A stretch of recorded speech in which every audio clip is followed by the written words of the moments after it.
baby. What the hell are you doing? What? Ron, you promised. You know how I get when all that jabbering starts, and it just makes me crazy sometimes. You know how I am. Get in. You have a show to do in 4 hours. Oh, baby, we're gonna make it to that show. You don't worry about that. You just get this Cadillac fired up and headed towards Austin. Jabbering.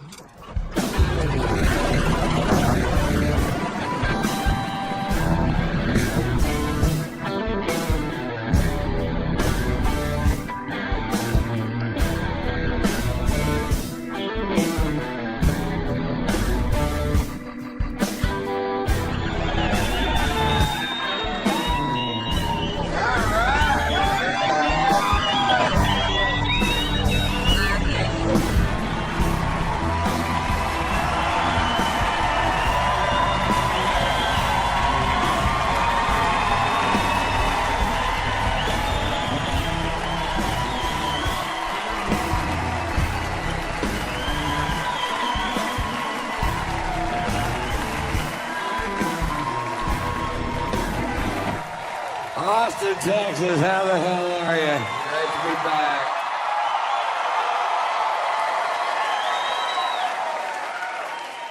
Oh, man, it's so great to be back in Austin, Texas, man. I just have so much fun when I'm here. I see so many friends. Thanks for coming out. I was in Bakersfield, California Wednesday night. Boy, you people think you're stupid. Last time I was in Austin was the first time I've ever blatantly been offered a three-way. And I turned it down because it was one of those deals where it was two dudes and me.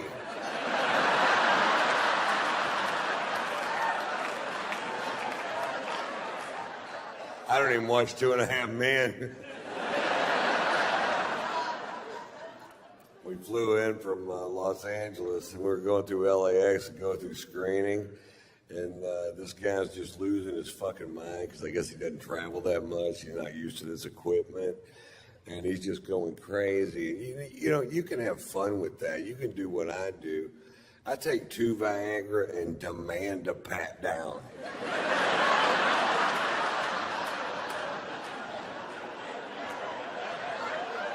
What's that in your pants, Mr. White?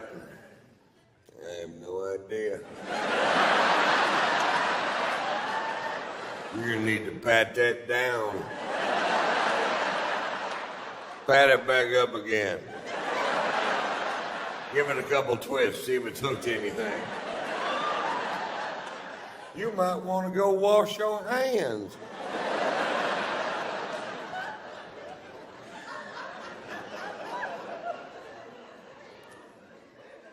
I started this tour this summer in Las Vegas, and while I was in Vegas, I broke this tooth off at the gum line in an alcohol swimming pool related incident.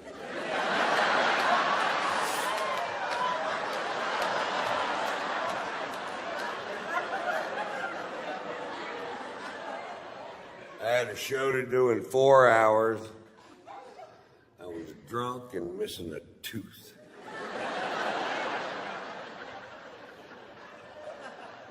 It looked a little unprofessional. Not to me, but to the fine folks at the Mirage, you goddamn sure did. I told him, I said, you got to get a dentist to patch this up. I will not go on stage looking like this, because this tooth doesn't look that big until it's gone.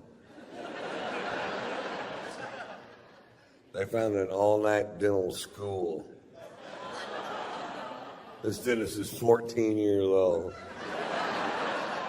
He hooks me up to the gas, and I don't feel anything. I'm like, dude, you need to turn this gas up. And he goes, there are regulations of the state of Nevada, stating which, Code 1, Section 4.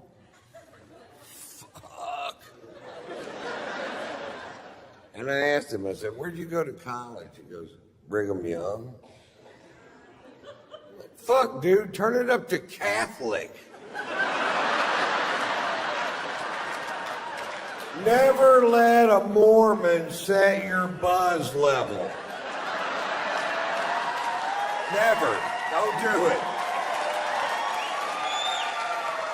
And I'll tell you why. They don't understand fucked up the way you and I do. They don't. They're guessing and they're shitty guessers.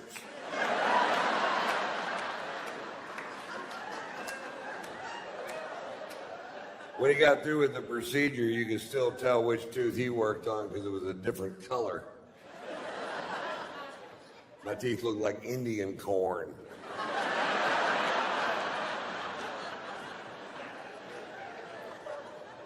I had to go to my dentist who's pitching veneers for my teeth because he says I'm doing widescreen, high-definition television.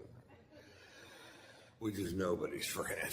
Man. Every actor I know in Hollywood would rather have low-definition, narrow-screen TV so they look thin and fuzzy instead of clearly fat.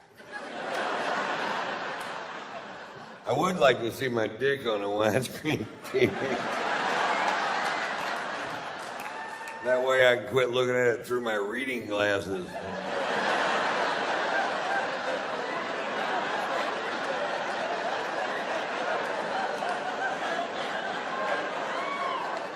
Put these on, baby.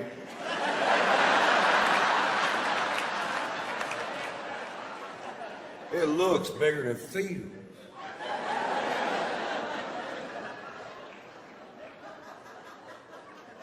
I had no idea how expensive veneers were, man. They wanted to do 8 teeth on the top and 6 teeth on the bottom, and I was like, well, how much does that cost? He says $27,500. Fuck, how much is dental school?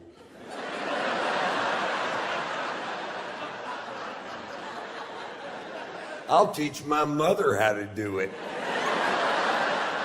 You're going back to college, Mom. I never went to college. Well, this be fun for you then. It was a weird week, and I knew it was going to be a weird week because it started off weird. I was going to go to Vegas a day early to do some media, and I wanted to see the show called Love. It's also at the Mirage, Beatles, Cirque du Soleil show. Fantastic fucking show.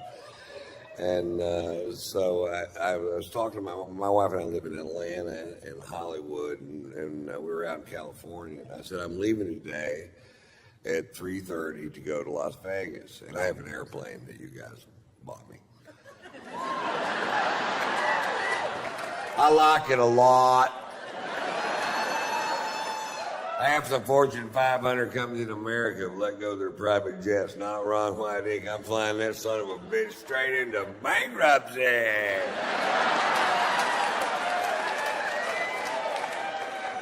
I guarantee you one day I'll be living in a double-wide trailer with shag carpet, and I'll have a jet with weeds growing through it. I'll be in the front seat going, push me around some.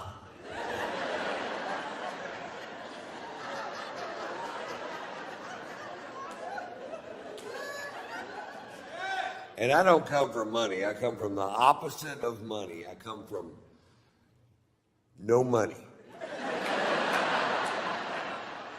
10 years ago, I lived in a camper in my friend's backyard. He didn't even know I was there.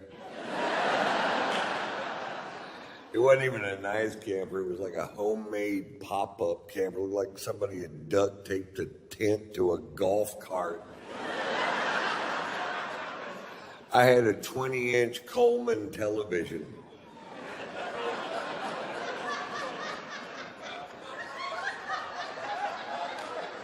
I had to pump it up during commercials. You couldn't watch porn on it because nobody's that coordinated.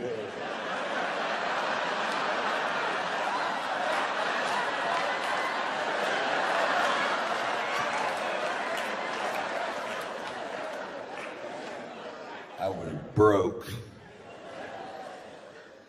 I owe the IRS a bunch of money because I don't understand how that works. It's confusing.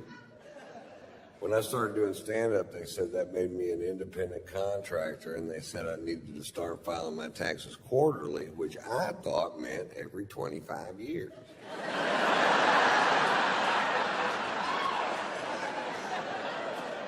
My brain won't wrap itself around shit that complicated, man. My brain does this. That's it. That's all it does. I have attention deficit disorder. I have learning disabilities. I don't have a high school diploma. I'm smart, but you can't prove it on paper. I do have a GED, and if you don't know what GED stands for, you probably got one too.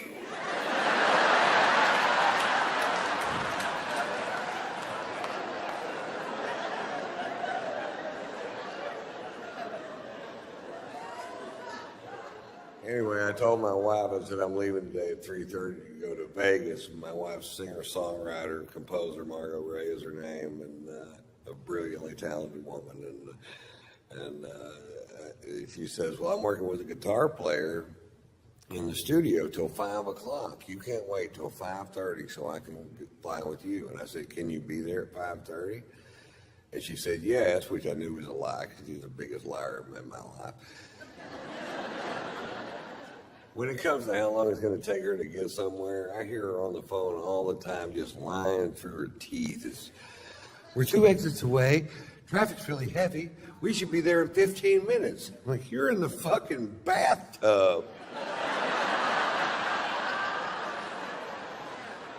We wouldn't be there in 15 minutes if we were where you said we were.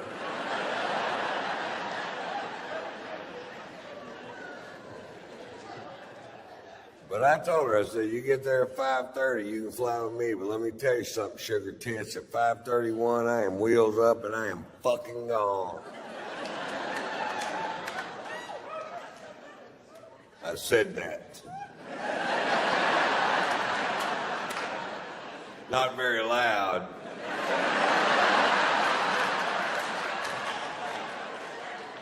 But I said it. 5:31 gets there. Is she there? No. Do I leave?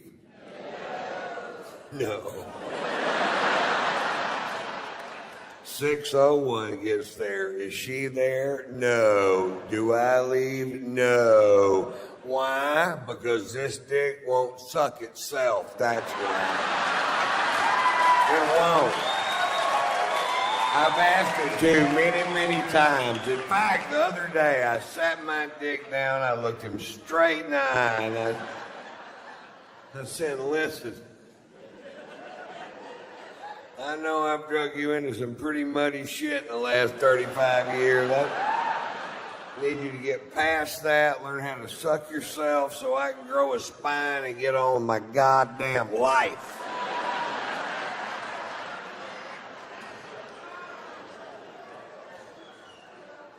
It went in one ear and out the other.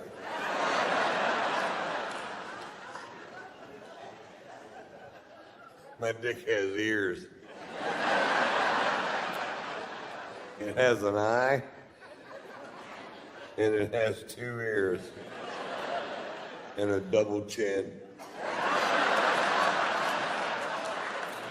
Mr. Potato Dick. The cutest thing you ever saw. I got little outfits to put on them. One of them's a raincoat. Not a condom, a raincoat. A little yellow slicker with that hat. And looks like that fish and chips dude. It's the exact same size as the one on the box. That's just an interesting fact.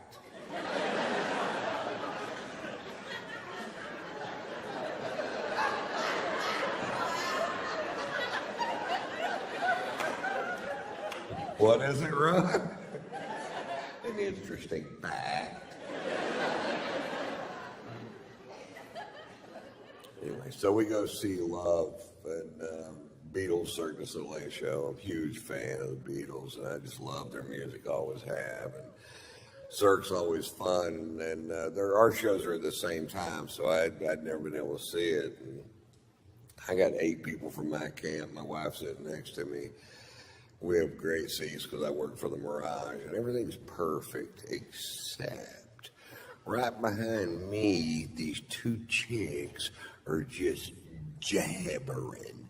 Not about the show, just jabbering. Just jabber, jabber, can't shut up. Jabber, jabber, won't shut up. Jabber, fucking jabber, jabber. The kind of chicks that can talk around a blowjob. Well, I told him all day, if you don't fix that goddamn screen door, I'm gonna come out this time. I'm gonna hurt some fucking people. If I come on one more time, that baby got a shitty diaper wrapped around his ass. I'm gonna go to the swap meet and get a dress to wear to Arby's on Sunday. And I turned around and looked. I noticed her husband were with them. I figured they're at a gun show trying to find a way out of this fucking thing.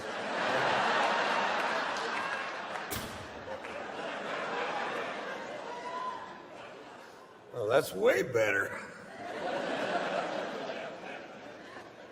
I hear the guy sitting next to him go, hey, could you hold it down? My family's trying to watch the show. And she goes, fuck you, we paid our money. We'll do whatever the hell we want. And I'm just steaming fucking pissed. They're ruining my goddamn night. I can't hear anything but that. I've been waiting for a year to fucking see this show. And I turned around and very politely,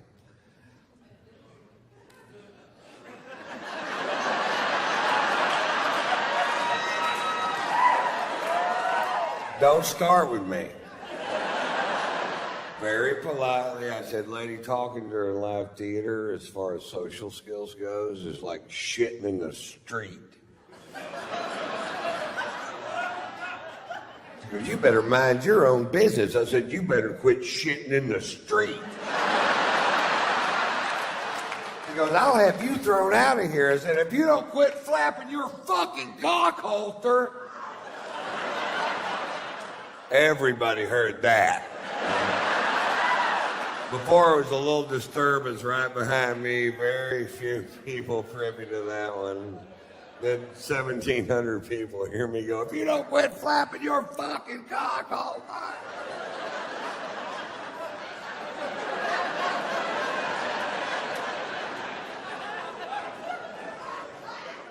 This is all at a show called Love, by the way.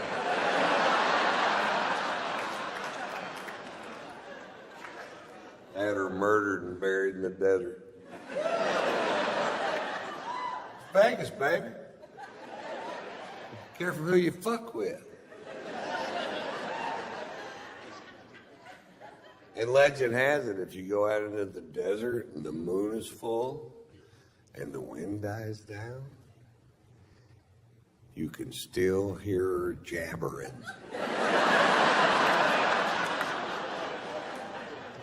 I'm a street shitter. I'm shitting in the street. Did you? What the fuck was that? That's that chick Ron killed. They call this Jabber Gulch.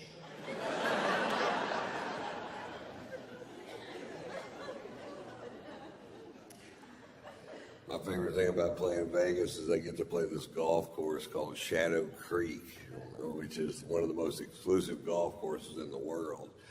I worked for them 3 years, didn't even know it existed because they knew if I found out it existed that I'd pester the fuck out of them until they put it in my contract, which is exactly what happened. It's amazing. This golf course is just fucking so tricked out. The first time I walked through the gates, I was like, nobody's stopping me. It's where all the pros play when they're in Vegas. And I was out there this summer, and Tiger Woods was out there just dicking around.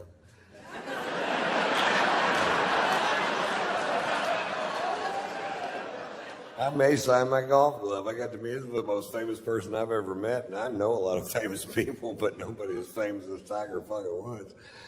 I love Tiger, man. I defended Tiger when all that stuff first came out. When I heard those initial rumors, I felt sick to my goddamn stomach for the guy because I've never been accused of doing anything I didn't do. Not one goddamn time. I did it every single time. Not once could I go, no, that was Glenn Campbell. Hey, a lot of things smell like strippers.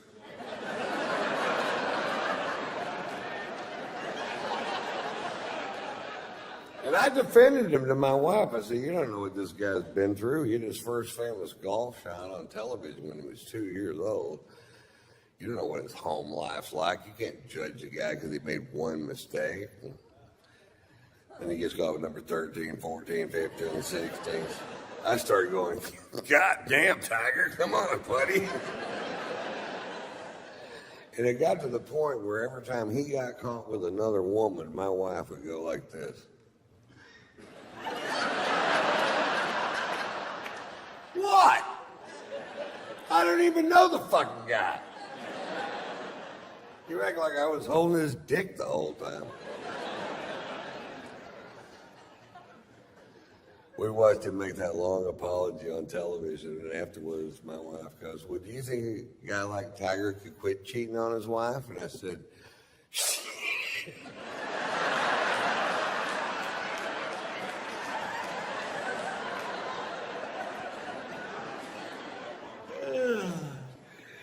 you bet. What you know is bullshit, because you know as well as I do, if a guy likes Strange, getting him to quit wanting Strange is like getting a dog that likes to kill chickens to quit killing chickens. They don't even know what you're talking about. You gotta quit killing chickens. All right, let me see if I got this straight.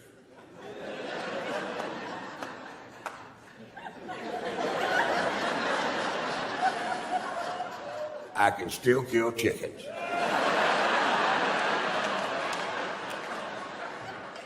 No, you can't kill chickens anymore. All right? Let's say I'm in a hotel room with the chicken.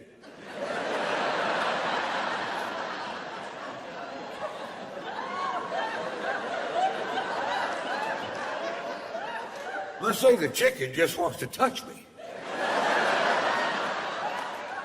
Can I kill that chicken? No? My wife told me all women want the same thing. They want to marry somebody who will never have sex with anybody else, no matter what. And I said, well, then maybe you should consider marrying somebody that nobody else wants to fuck. If it means that much to you, don't marry the most famous golfer in the world. Marry the most famous frisbee golfer in the world. Ain't no line to fuck that dude.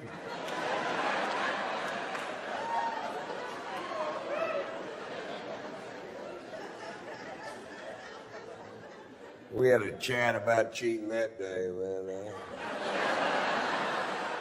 My wife told me, she goes, listen, Ron, let's get this straight. Sex is sex, period. I said, no, now, wait a minute. Oral sex is not the same as intercourse. She goes, it's the exact same thing. I said, it's not the same price.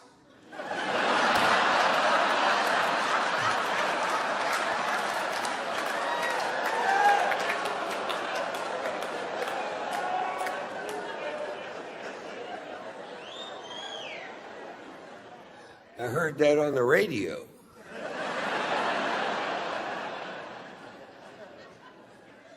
It all comes down to opportunity, man. Some guys are put into a position where they have to say no to beautiful women, and that is hard to do. And some guys are never put in that position, and that's way fucking easier. I see these big 350-pound guys all the time going, I have never cheated on my wife. I'm like, I bet that was tough. Tiger doesn't get any credit for all that pussy he turned down, and that's the number you're looking for right there. My wife's best friend, her husband cheated on her, and my wife hates Tiger's guts. And I'm like, well, what about that guy? You don't hate that guy? She goes, he did it one time. I said, he had one chance. This guy had sex with 100% of the women he possibly could his entire goddamn life. Tiger was 18 for 82,000. That takes a little goddamn discipline right there. If 82,000 women want to have sex with you and you only fuck 18 of them, that's love. He was in love with that woman. She broke his tiny tiger heart.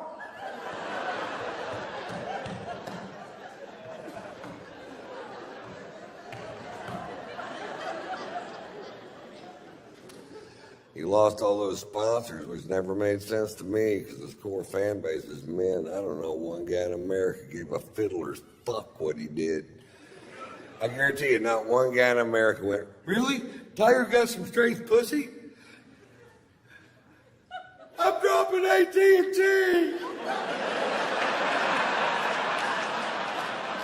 Not one guy gave a fiddler's fuck.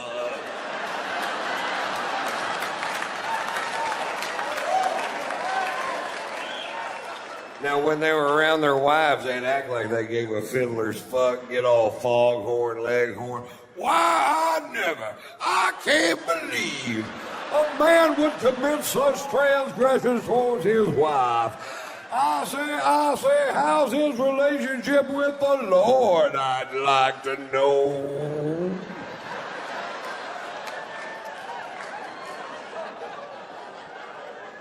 Then as soon as they're around their buddies, they're like, wonder what kind of cologne he wears.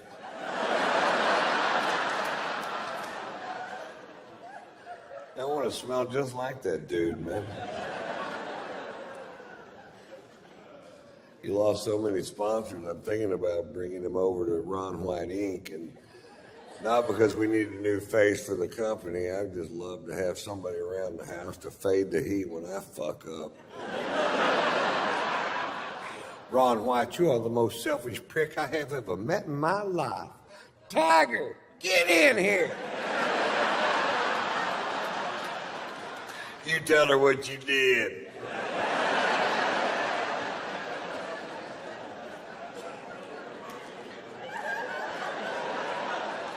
Ron White, you're the finest man I have ever known. I shall fall to my bended knee and suckle your penis. Well, thank you, baby. Slow down. Watch out for those ears.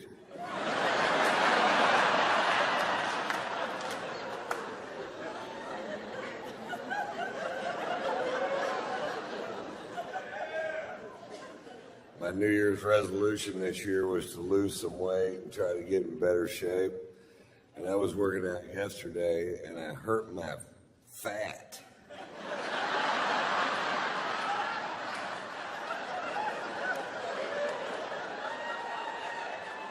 I sprained my fat roll.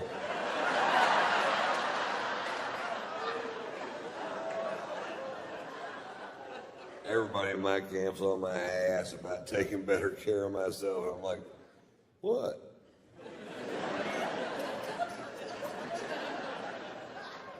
My wife bought me a bicycle thinking I might ride it. It's for sale. It's a good deal, too. It's like new. It's got 750 yards on it.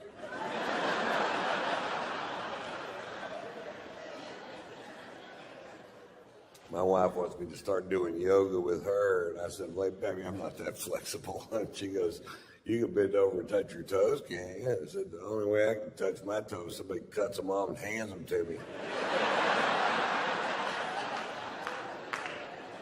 I can't even stand on one foot unless somebody's shining a flashlight in my eye.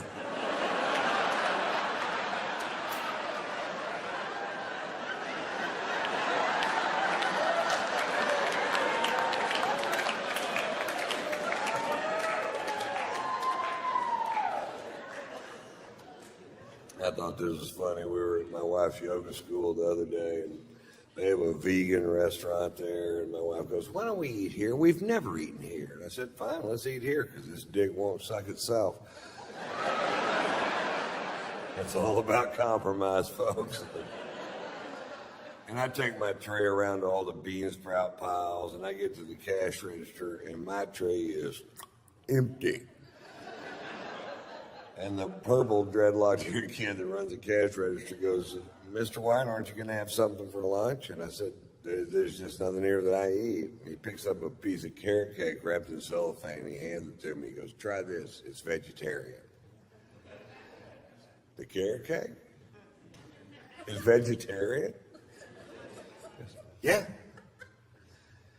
So you mean to tell me there's no ham in this? Because my mother makes a meat lover's carrot cake. It's got sausage, pepperoni, hamburger meat. Not really heart healthy. She serves it with a Lipitor and a stent.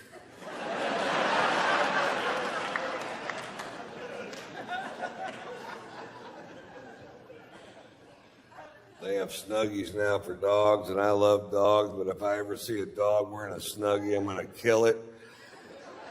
Because that's what I think the dog would want me to do.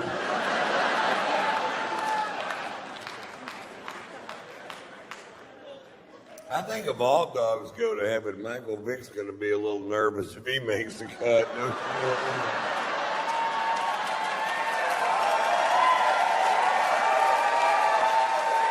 Yeah, there's going to be an awkward pause at the pearly gates. Really? They're all here? Yeah, it seems like they're waiting on you, too, man. I'm going to slip off to hell. Tell Bin Laden I said, "Fuck you." We got Bin Laden, man. It took 10 years. It wasn't exactly a calf rope. He was in that house for 6 years with 5 wives. I would have shot my fucking self. I'd have had my head out the window screaming at drones, going, "I'm over here!"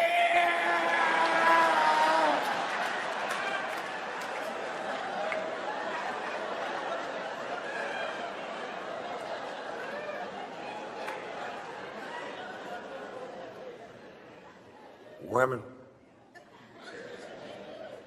We have a little French bulldog named Pearl, and the other day my wife said, "I finally figured it out. That dog is jealous of me. That dog loves you so much, she can't stand it if I'm in the same room with you." And I said, "Oh, don't be ridiculous." And she walked into the kitchen, and when she did, Pearl jumped on my stomach and said, "I can have all your babies at the same time."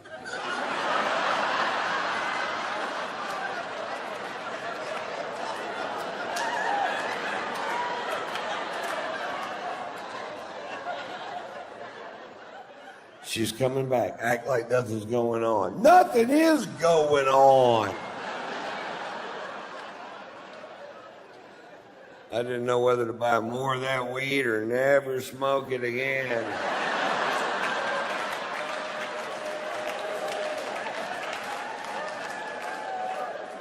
I went with A.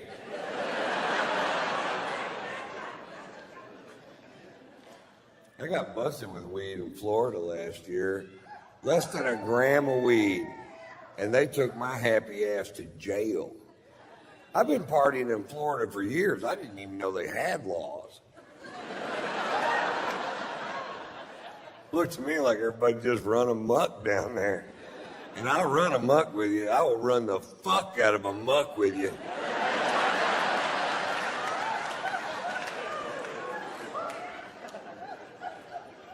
They took me to jail, man. And I'll tell you what happened. I fired these 2 pilots for being dickheads.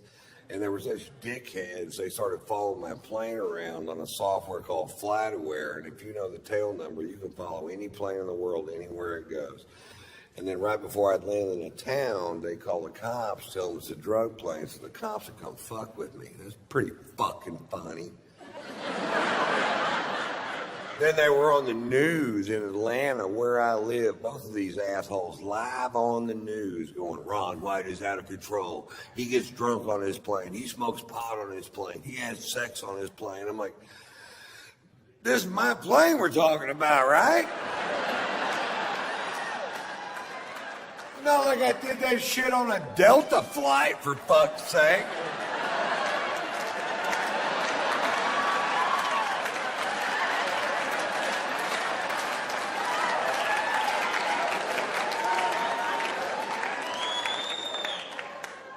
No, my phone's off.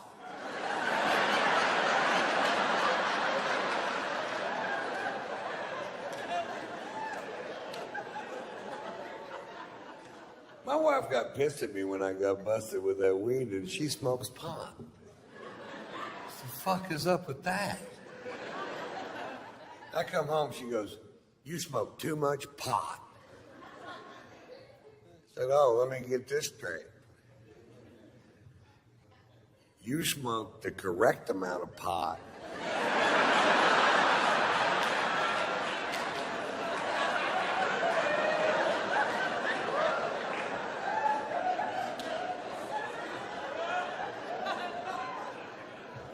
You ever smoke so much pot your wife starts to make sense? Me either.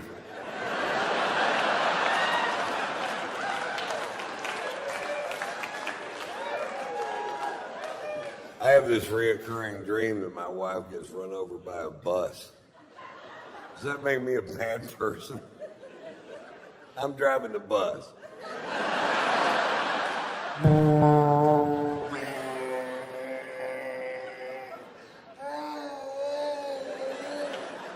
Bleep, bleep, bleep, bleep. Bleep, bleep, bleep. Bleep, bleep, bleep, bleep. She's had enough.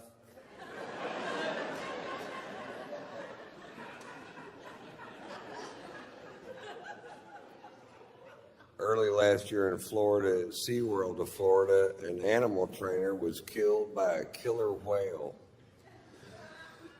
Huh?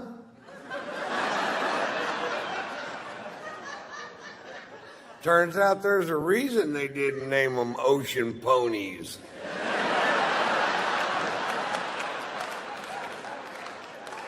Some things are exactly as they seem, folks. Killer whales kill. Pilot whales wear dark sunglasses.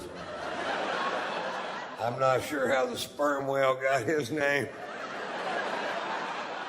but I'm not getting in the pool.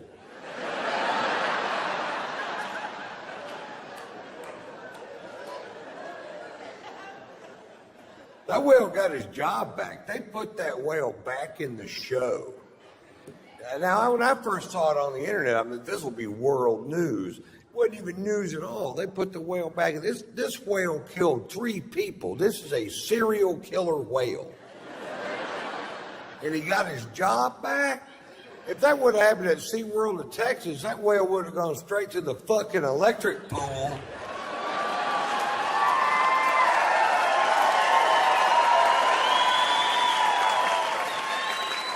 And that's just a regular pool with a toaster thrown in it. People think they're expensive to make, but it's like $14. You can reuse the extension cord. People don't know that. You can get another toaster. Ew. They busted a sushi restaurant last year in L.A. selling whale, and they fined them $200,000. And that is so fucking wrong, man. To take a 50,000-pound majestic animal and serve it up 2 tiny slices at a time. You fucking. Oh, that's good. Got any more? Shit, yeah, we do. We have a shit road.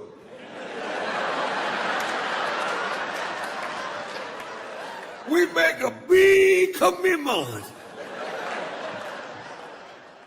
don't know how I got caught. Maybe that 14-foot fin hanging out of the dumpster.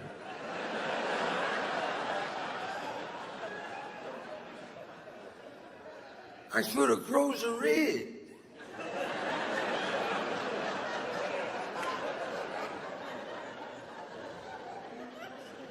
Yeah.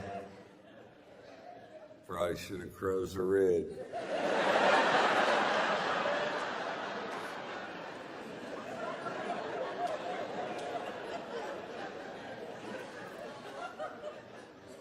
I live in Atlanta half the year, and last summer in Atlanta, an idiot teenager was decapitated at a major amusement park in Atlanta on a very famous roller coaster.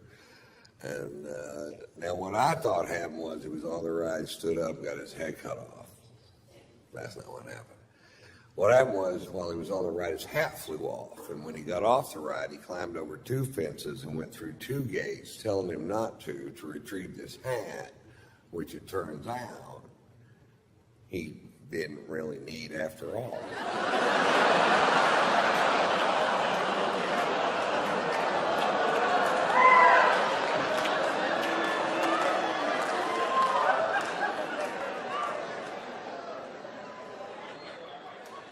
Wow, that story is dripping with irony, Mr. White.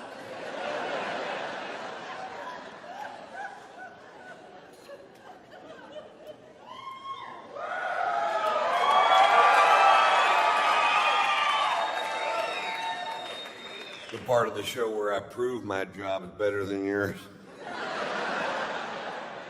Cheers, you guys are fantastic. Thank you so much for coming out on Saturday.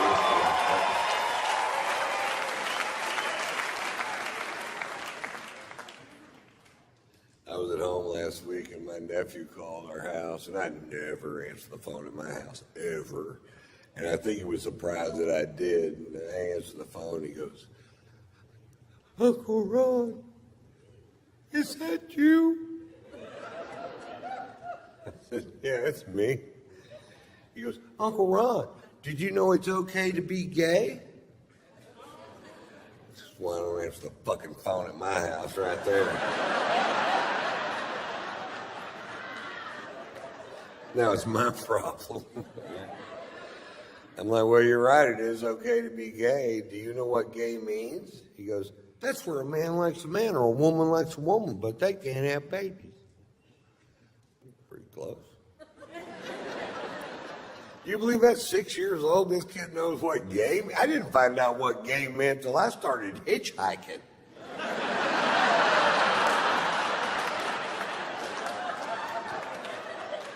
I wrote a book, 7 Silly Secrets Truckers Just Don't Want You to Know.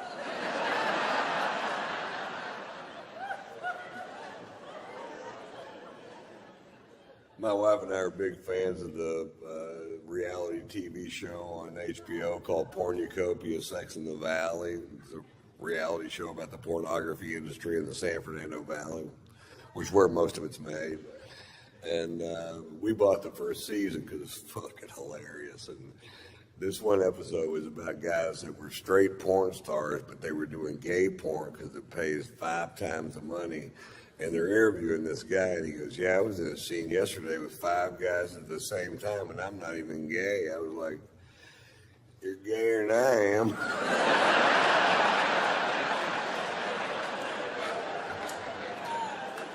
If you can even think of what to do with 5 dicks at the same time, you're way fucking gayer than I am.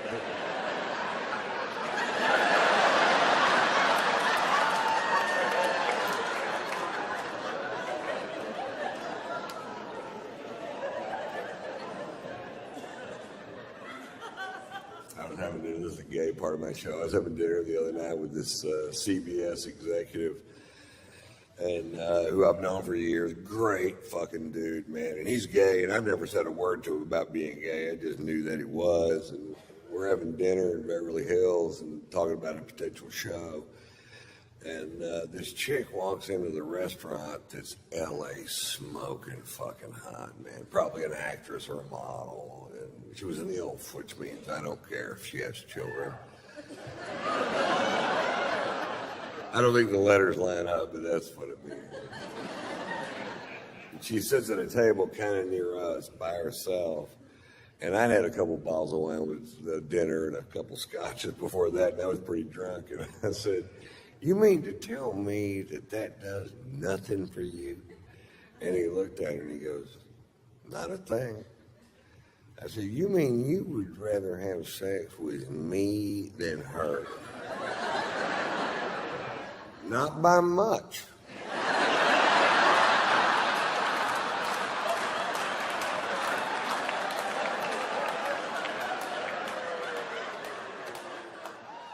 "What if I lost some weight? I'm doing yoga and I'm eating ham-free carrot cake. My dick has ears."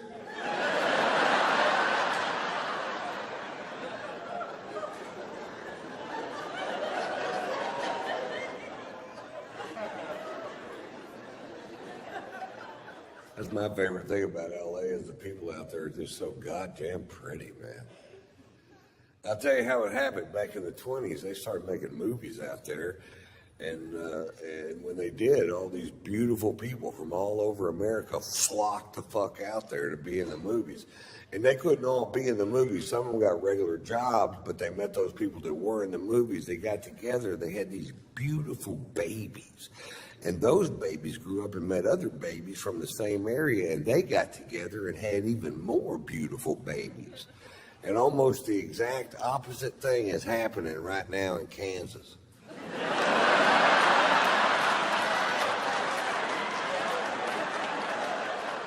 Kansas is full of ugly quitters. Have you ever been there?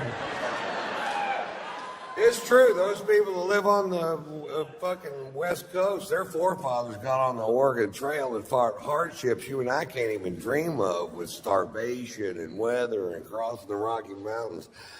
Not those people in Kansas. Their forefathers got on the Oregon Trail, St. Louis, Missouri. They got to Kansas, said, "Fuck it, I'm staying here. And I'm going to fuck that fat girl right over there." We had a baby. It looks like a potato. And that potato grew up and met another potato from the same town. And abracadabra, Topeka.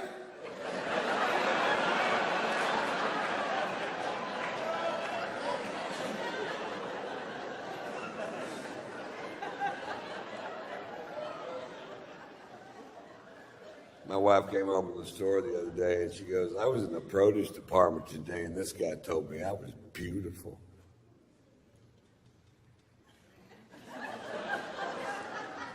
"Well, baby, he's right. You are beautiful." "Yeah, but he said it." "Well, I'm saying it now. You're beautiful." "Yeah, but he said it." "Really? You ever overdraw his checking account?"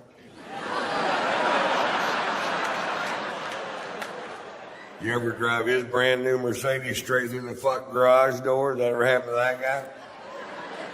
"It happened to me, and I think you're so hot, I fuck you anyway." And if you're one of these guys going around to grocery stores telling married women they're beautiful, hey, fuck you. Kill your own chicken, you mother. Chicken killing.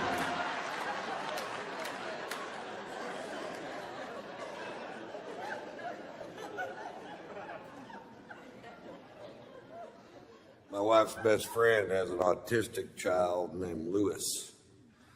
Lewis is 12 years old, and he's the sweetest child I have ever known. I've known him since he was 6, and we were at their house Labor Day, and Lewis informed me that he was going to run the 40-yard dash for the Special Olympics at Gwinnett High School near where I live in Atlanta, and he asked me if I'd come hoot for him. And I said, "Lewis, I'd love to come hoot for you. I just need to check my schedule." And he goes, "We checked it. You're clear."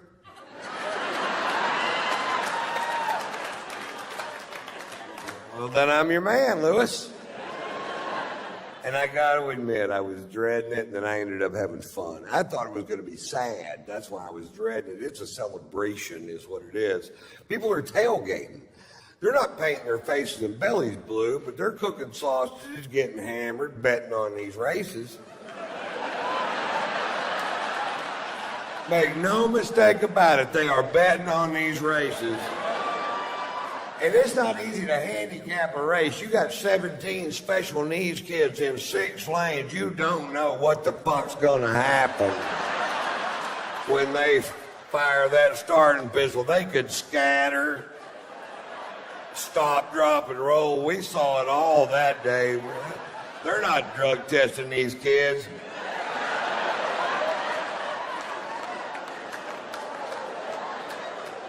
And they announced a 40-yard dash, and I was making a little wager on my man Lewis, which I did for $100. And I was looking down at the track. I'm up in the stands, and I was trying to figure out which one's Lewis, which isn't easy because they all wear the exact same thing. They wear Special Olympics T-shirts, Special Olympics shorts, which they got that day. But you can wear whatever footwear you want.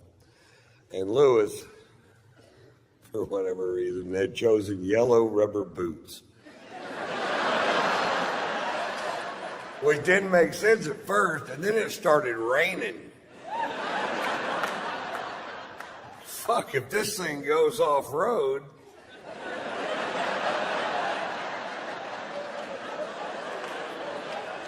I got a natural mutter. And Lewis won. The yellow blur.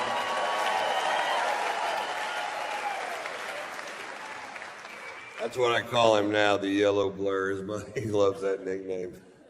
His mother called me the other day. She goes, "Would you please call Lewis the yellow blur? Put him on the phone. You're the yellow blur."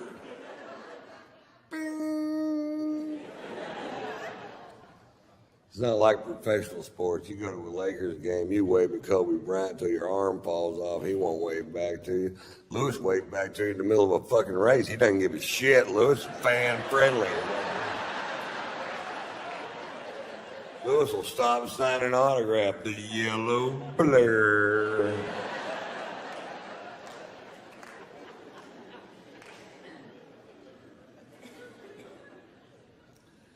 I took my son Tater Tots to Europe this summer.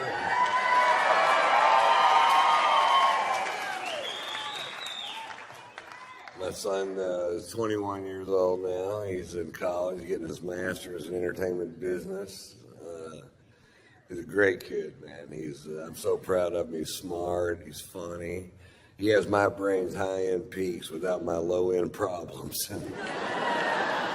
That's some good goddamn news for Daddy right there. We've been monitoring it.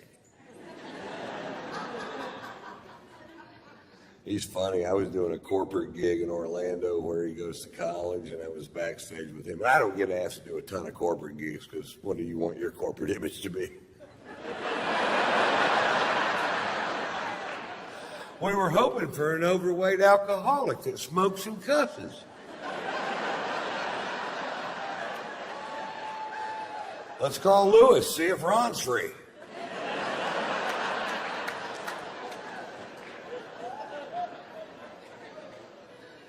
Anyway, I'm backstage in the green room with my son, and I wear wild socks. And because I do, people give me bizarre socks for whatever reason. And I'm backstage with my son. I'm putting on these weird socks, and Marshall goes, "Dad, those socks are gay." I said, "Chicks dig these socks." He goes, "Chicks wear those socks."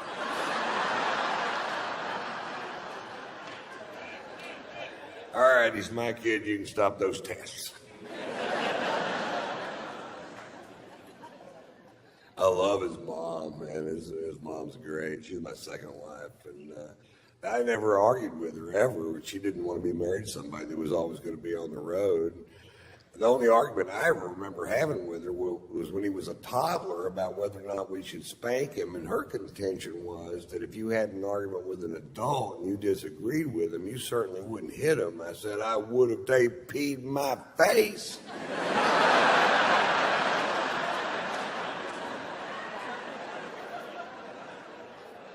I'm not kidding. Pee in my face. See what the fuck happened.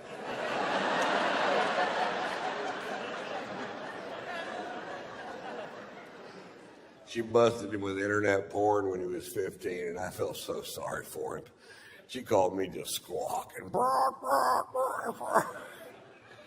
And I felt horrible for the kid, because when I was 15, I was so horny I could jack off to the Sears catalog. And that's just big girl panties and lawnmowers.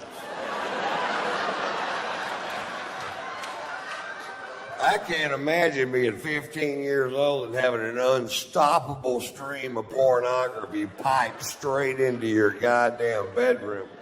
When I was a kid, I had to earn porn, man.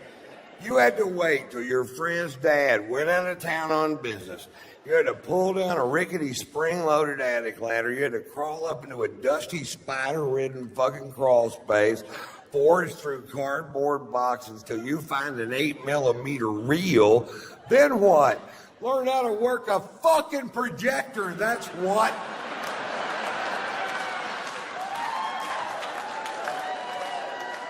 And after all that, you got silent, bushy porn. And if there was a soundtrack, it was always so fucked up you couldn't understand it. You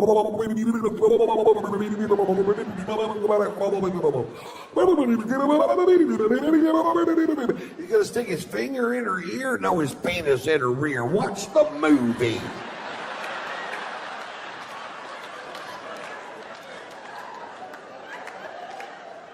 We had one friend that was 2 years younger than us, and he went, she put it in her mouth.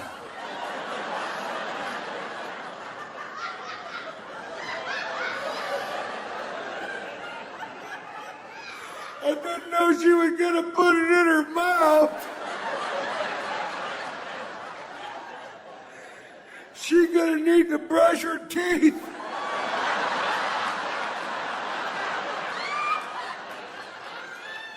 Not yet, but she will. Watch the film. Note to self, put it in her mouth.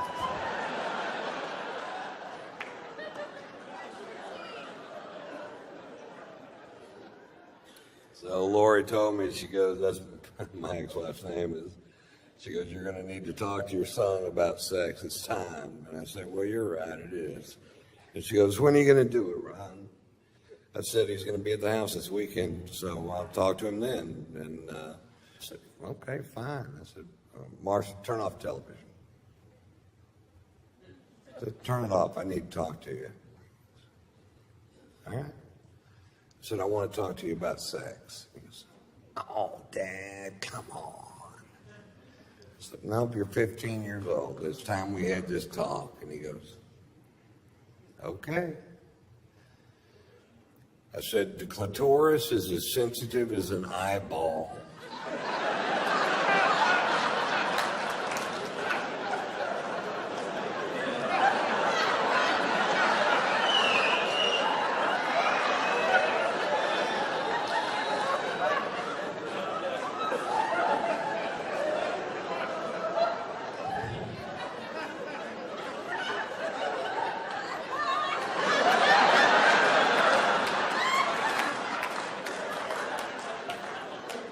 Is that it? That's all I got. Don't go rubbing on it if it's dry. Turn that TV back on, boy. What about safe sex, Dad? Yeah, it's never safe. Their husbands always come home. That's a fucking myth.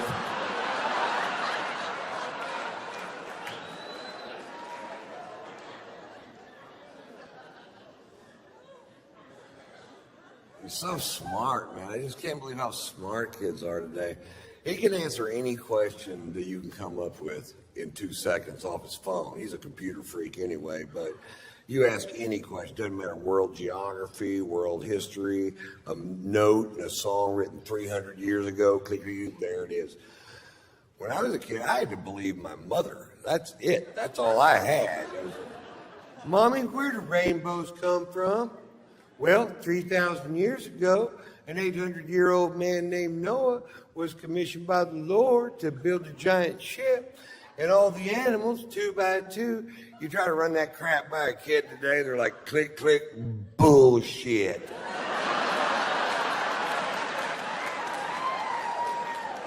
Click, click, porn. People fucking on my phone.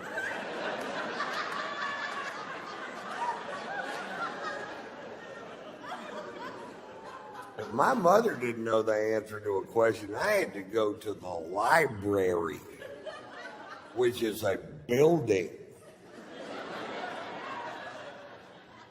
where they used to store the knowledge. Now it's just a place where homeless people piss.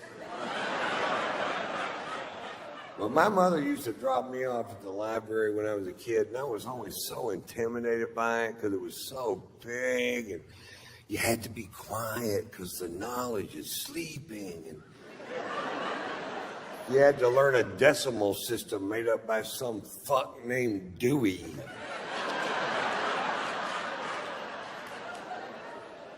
Then you had to peruse a 100,000 square foot building with volumes of knowledge from floor to ceiling, ceiling to floor. You had to cross-reference Dewey's bullshit with the author's name and the card catalog. And you finally get to the place where the knowledge that you seek is supposed to be, and it might not fucking be there. Where's the knowledge that I seek? Yeah, somebody else has got it. When are they going to bring it back? They keep it for a month for a nickel. How am I supposed to learn what I need to know? You ask your mother?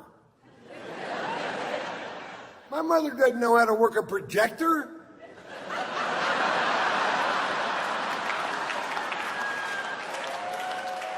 She's in dental school, for fuck's sake.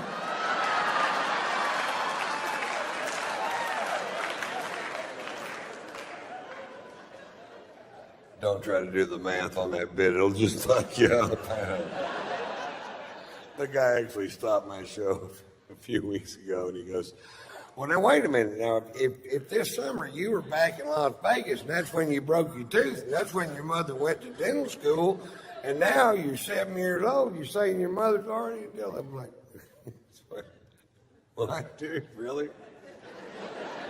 You had no problem with Pearl jumping on my stomach and saying she could have all my babies at the same time.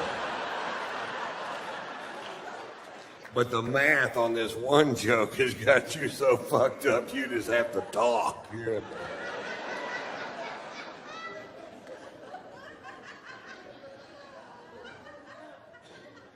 Tell you, the internet changed everything, man. It certainly changed the way people don't buy music, you know. The record industry is on its ear, man, because what they manufacture became easier to steal than it is to buy. And that's just a fact of nature these days, and they'll figure it out. But I used to sell millions of comedy albums, and now it's hard to sell them because it's just so easy to fucking rip it off, you know, just click, click, out of my IRA into your fucking pod. When I was a kid, you had to get a ride to Sears, which is a building.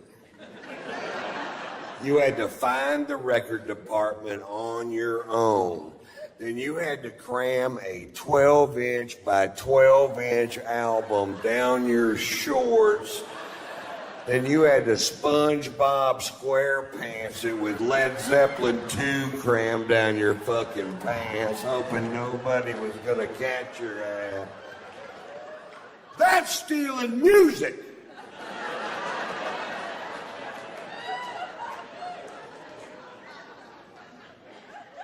We did didn't have Viagra. You had to like somebody to fuck them. I'm kidding. You didn't either. You didn't either. Grudge fucked the hell out of them. We didn't have Blue Mountains on our beer cans to tell you if they were cold. You had to open the refrigerator and reach in there and touch that beer can, or you'd never know.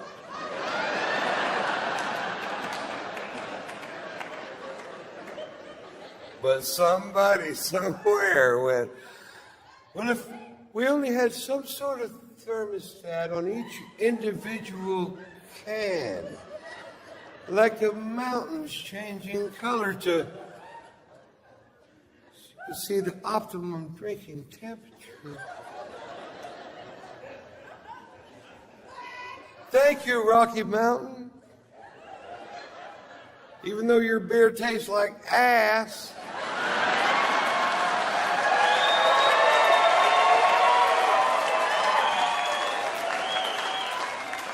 Those mountains should turn brown.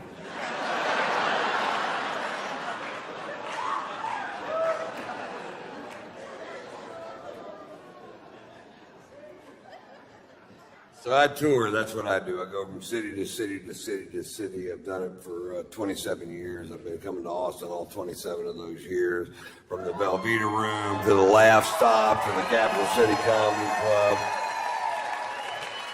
to the Paramount, to the Paramount, to the Paramount, to the Paramount. That's my favorite room in the whole wide fucking world, man.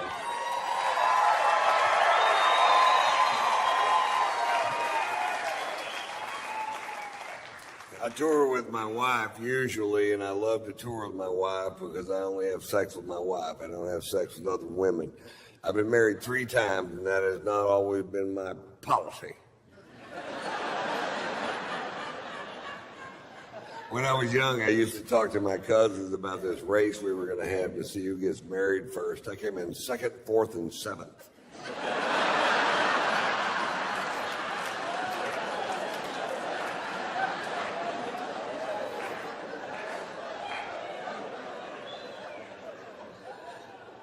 I feel like my wife misled me a little bit when we first got together, because when we first got together, she was all about, you know what, I don't ever want to have children. I'm just one of those women that never felt the urge to give birth.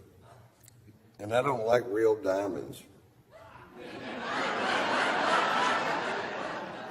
I don't like them because of that blood diamond thing. You know what I like to do? Suck dick and cook. I like to suck dick. And I like to cook. In fact, when I'm not cooking, I'm sucking dick. And when I'm not sucking dick, I am cooking. In fact, if there was a way I could suck your dick while I was cooking, if we got a stool and you stood on it, and I could blow you while I'm scrambling some eggs, wearing fake jewelry, not having a baby, all at the same time.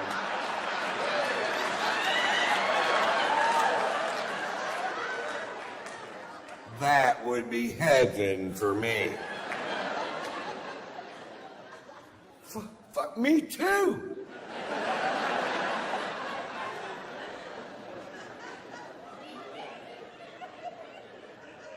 Cut to 5 years later, she's on the phone with China trying to adopt a baby. She got a diamond on her finger. It looks like a solar fucking heating unit.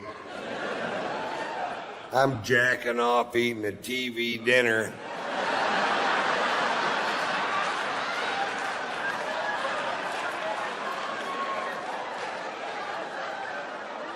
Wonder what she's got under that Snuggie. But she's naked as shit under that Snuggie.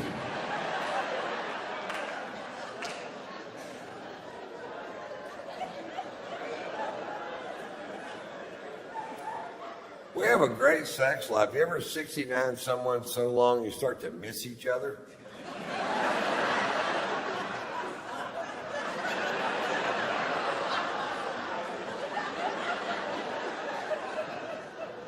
Then the snow turned to rain. I love you. April, May, I need some food. And we can both use a shave.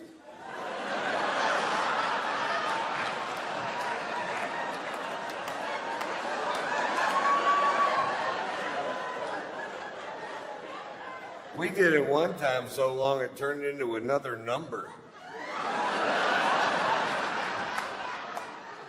What is this, a 71? Have your toe in my nose. What the fuck?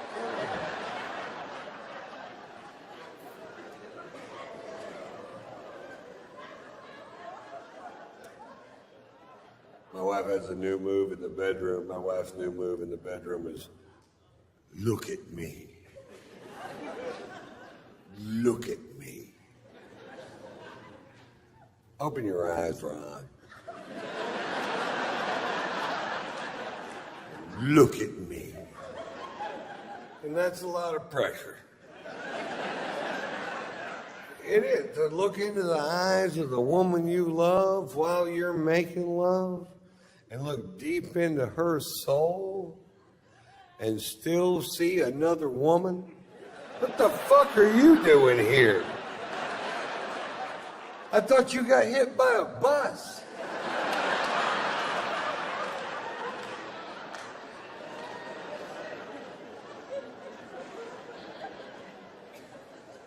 I'm great at sex. I come every time. I'm like 4,000 in a row or some ridiculous goddamn number. I'm gifted, really, I guess.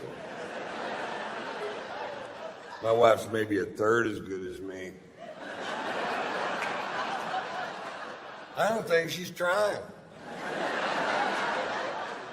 I asked her the other day, what's the fucking problem here, baby? She goes, well, for one thing, there's a fat, sweaty guy laying on top of me.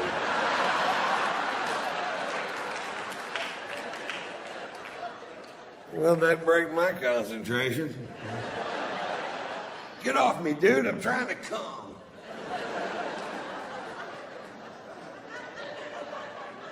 That's not true. When I'm about to come, I have the focus of a Navy SEAL. I'm like...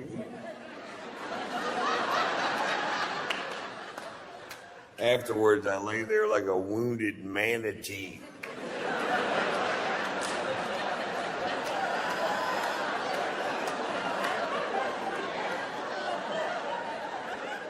Poke him with a stick, see if he moves.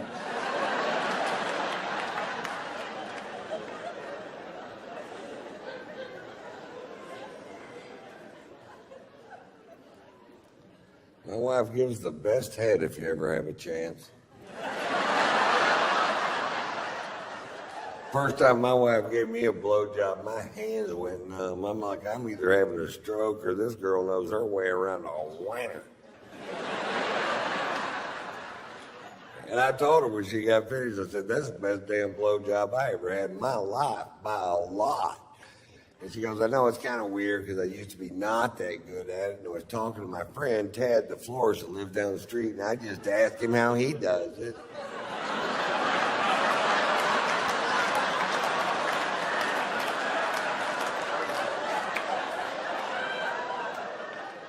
You suck my dick like Ted, the florist?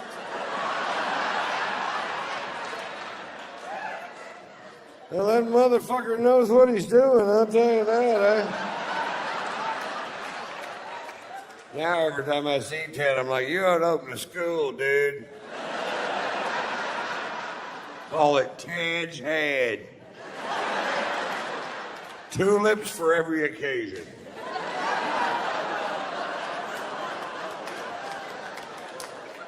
You could open a head and breakfast.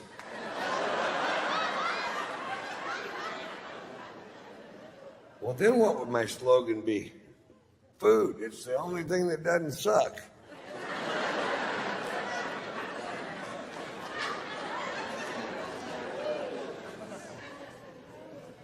You guys have been fantastic. I'm going to close with my,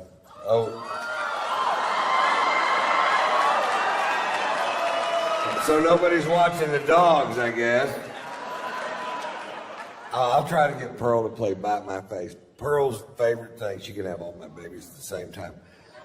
Her favorite thing in the world is for me to bite her face because she's like a billy goat fucking elbow or whatever. It has no feeling in it. So if I lay down on the floor, sometimes, and she didn't do it last show, so you have to be quiet. If I tell her to bite my face, she'll run and jump up and land her mouth right on my face, so I'll bite it. So, shh, shh, shh, shh. Let's try it. Farrell, you want me to bite my face? Who wants to bite it? Who wants to bite it?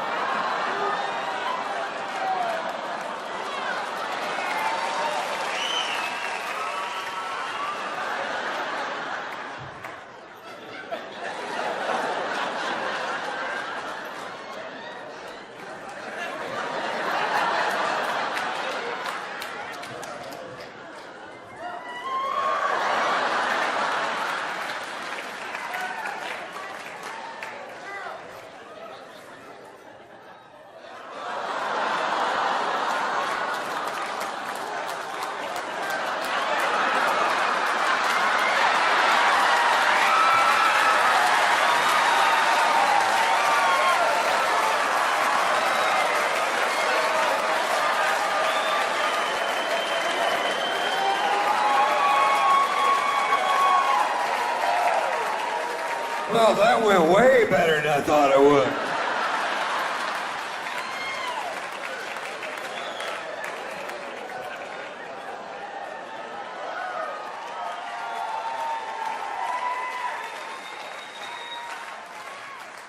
Now I'm gonna close the show this evening with my Dr. Phil story.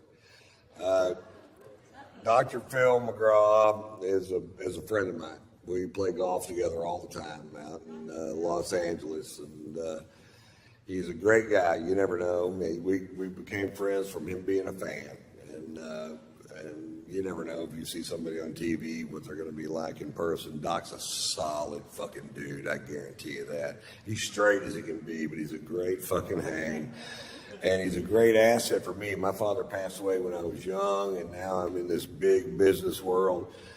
And I can bounce all these things that I have going on off of Doc and his 35 lawyers. And that's a big deal for me. And I'm a really good friends with his son, Jay McGraw. And, but anyway, the other day I was talking to my son about self-esteem. And a few days later I was playing golf with Doc. And I said, Doc, if you were going to tell somebody one thing to do to make themselves feel better about who they are, what would it be? And he said, finish the things you start. And I said, well, that's brilliant. And I went home, and there was a half a bottle of scotch sitting on the counter.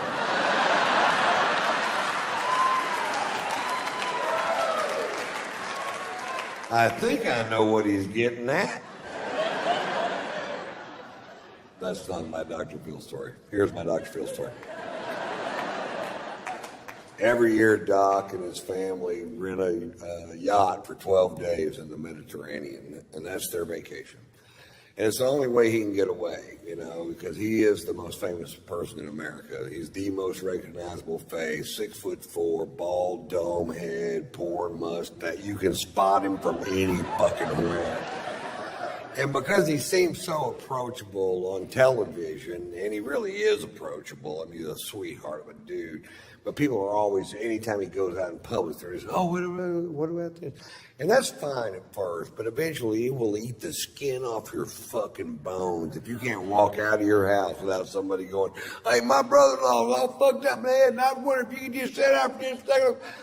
Come back here, asshole!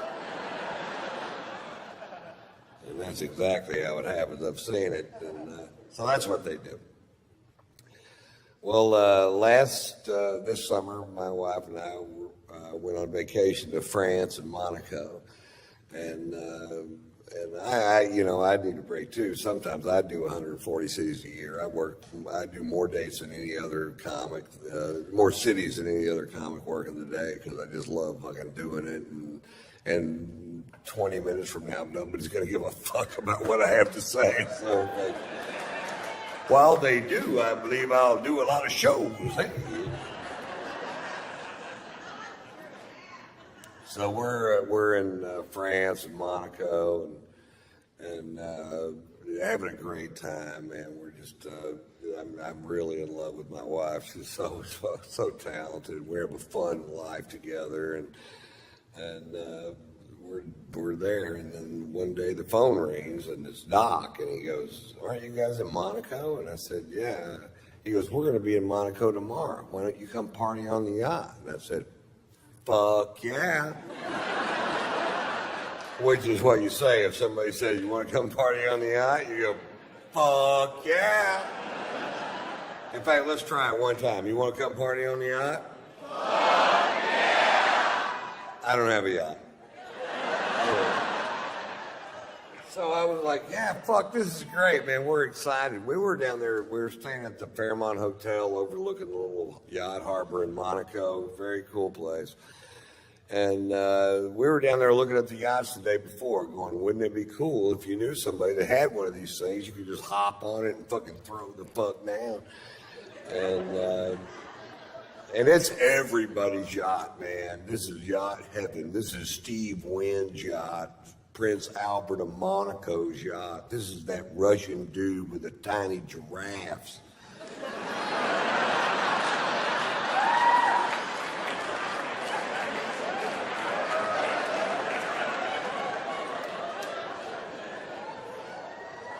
Anyway, they're coming in at 6:30 the next evening. So the next morning we wake up, next afternoon we wake up and we go have this amazing lunch. And we're drinking this fucking great wine from France, probably. That'd be my guess if I had to guess, and I did have to guess. France. And we were just having a great day, sex, and just a fucking. And then we go down to the fucking harbor that evening at 6:30. Sure enough, Doc's backing in a 165-foot yacht. I'm not sure that's how they do it, but.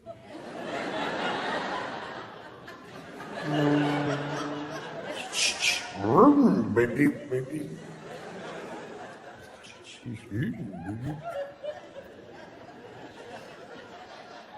So the only way to get on the yacht is to walk on this gangplank to get on the yacht. And I'm walking on the gangplank going, nobody's stopping me. And we get on the yacht, and there's our friends from California halfway around the world. Are you fucking kidding me? How much fun are we having? I'm hugging everybody. There's a bunch of people on the yacht. Anytime I'm hugging you and I'm in a strange place, what I'm really doing is looking over your shoulder trying to find a bar. That's why I'm turning you.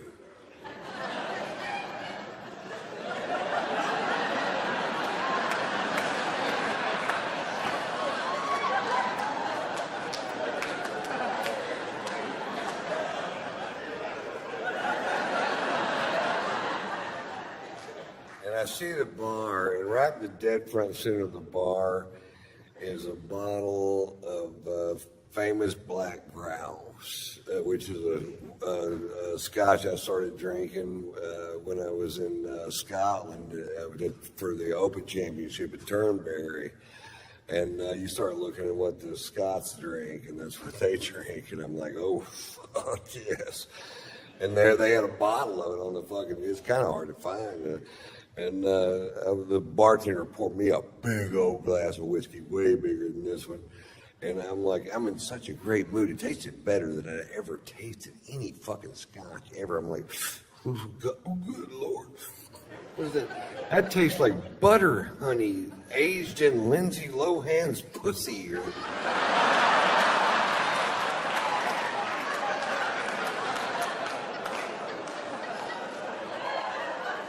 It tasted so good, I decided to skip dinner and just have a couple more of them. I'm going to scare me up another one of these. How about one more? All right. I hadn't had a drink since lunch. I was fucking thirsty. I was going at it, you know. And Doc noticed I was really drinking hard, and he goes, "Boy, you're really drinking tonight, Ron." I said, "Yeah, Doc, some nights it just tastes like spring water." He goes, "Why don't you just drink spring water, Ron?"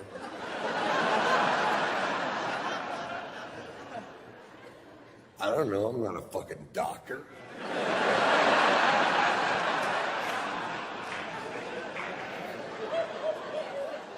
So this is going on for fucking hours. Now they really love Margot. They really love my wife, Margot. Margot's sung on Dr. Phil's show a few times, and they go everywhere to see her. And Margot's a 4.5 octave classically trained opera singer that sings rock and roll and jazz and whatever. She's been singing here for years. And Robin McGraw loves to goad my wife into singing, and my wife loves to be goaded into singing, so they make a great little fucking team. And so we're on the back of this yacht, and Robin goes, "Come on, Margot, sing for us." And Margot gets up. There's people on the back partying on all these yachts, and bars on the pier, people out there. And Margot gets up and she sings. They love jazz in France and Monaco. They have jazz clubs all over the place. And she gets up and she sings a jazz standard at full voice, which I don't get to hear her sing at full voice. She sings around the house, but not at full voice. And when she sings at full voice, it makes me cry. And I'm like, oh no. And she finishes the first song at full voice, and people stand up on the back of all these yachts and start cheering. They go, "Yeah!" And I'm like, oh, how cool is this, man? They really dig jazz. I forgot how much they dig jazz. She gets up, sings another song, fucking screaming. And then people are gathering up around the back of the boat. And by song 4, there's 400 people behind the boat listening to her sing. You could hear a pin drop, just like this, pin drop. And she's just killing it. And I have a little secret. I am fucking hammered, man. I am so drunk. I can't even believe it my fucking self how drunk I am. I'm like, Jesus Christ. Oh. And I'd get a drink and I'd take one little sip out of it and I'd talk to somebody and I'd look back and it's empty. I'm like, anybody else drinking out of this glass?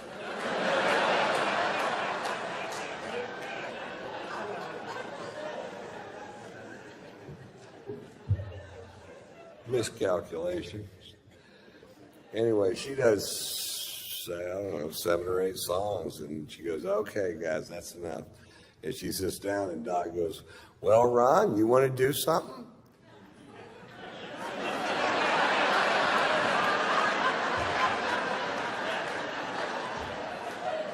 Now, I got to preface this with he's on vacation with his best friend and head lawyer and his wife, Mary Pat. And they're Baptists from Dallas. They're a little fucking stray. And they're about to find out my secret.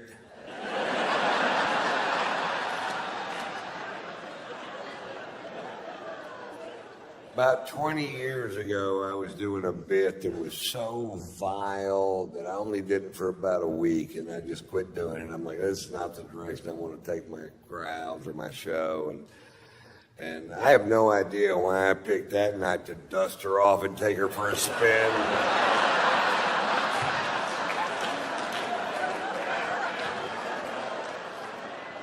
The other day, I was fucking Mamie Eisenhower. Right before I came, my dick slipped and went straight down her tracheal tubes. Here's the moral question. Do you pull out or dump a load into her lungs? Yachts are pulling up anchor on both sides of us as fast as they can pull them up.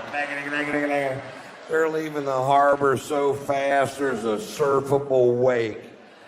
There's a stampede of tiny giraffes diving off the pier, swimming towards the ocean in certain death.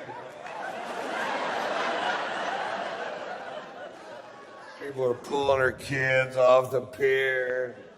I went, I don't think they heard me. I'm going to do it again. Doc goes, that's enough out of you, Ron. And Margot's tapping me out. You ever been tapped out? Come on, baby. It's time to go. She's seeing it. Come on, honey. Let's just go back to the hotel. It's time for us to go. Come on, baby. Baby, let's just go back to the hotel. Come on, Ron.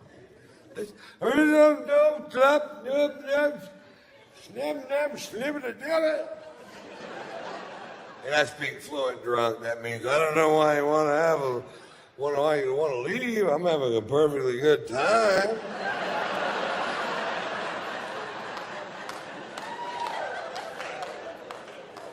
Turns out there was a consensus.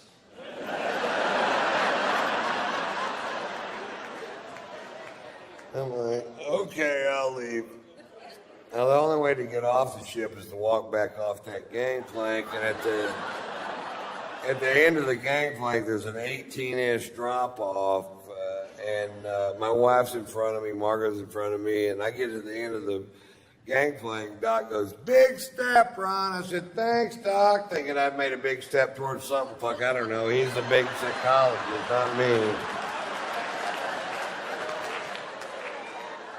It's amazing how much speed you could pick up in 18 inches. It's nothing like falling over on the same level that you're already on. I slammed down to that fucking pier. I landed square on this elbow, dislocated this shoulder, put a 4-inch gash down the back of my arm, and I was so drunk I just bounced off that pier.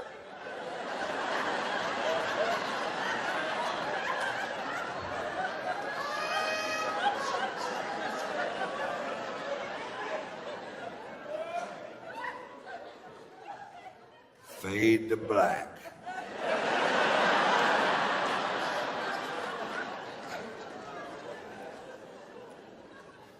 I wake up the next morning with the shoe buddies. All I can do is lay there in bed and go, shoe buddy.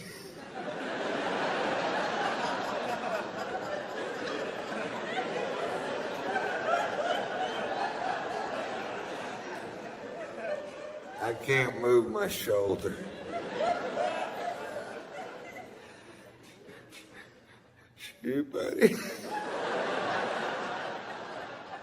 My shirt stuck to my arm with blood and giraffe hair and whatever the fuck else you find on a pier.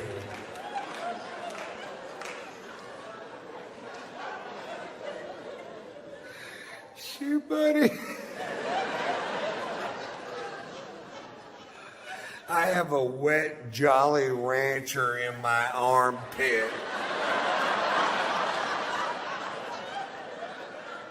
Sour apple. Had to cut it out with a pair of scissors. You almost can't eat them after that.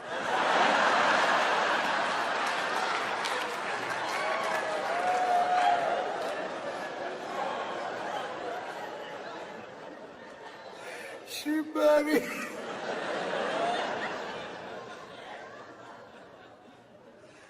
I slowly opened my aching fucking eyes. And there's Margot.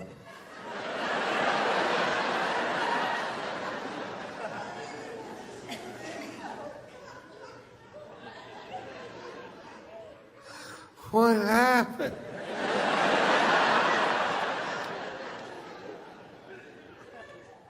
You got really drunk last night, Ron.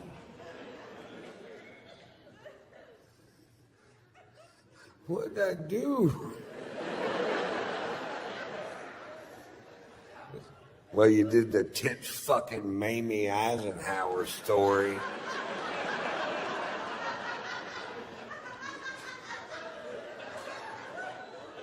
Did Mary Pat laugh?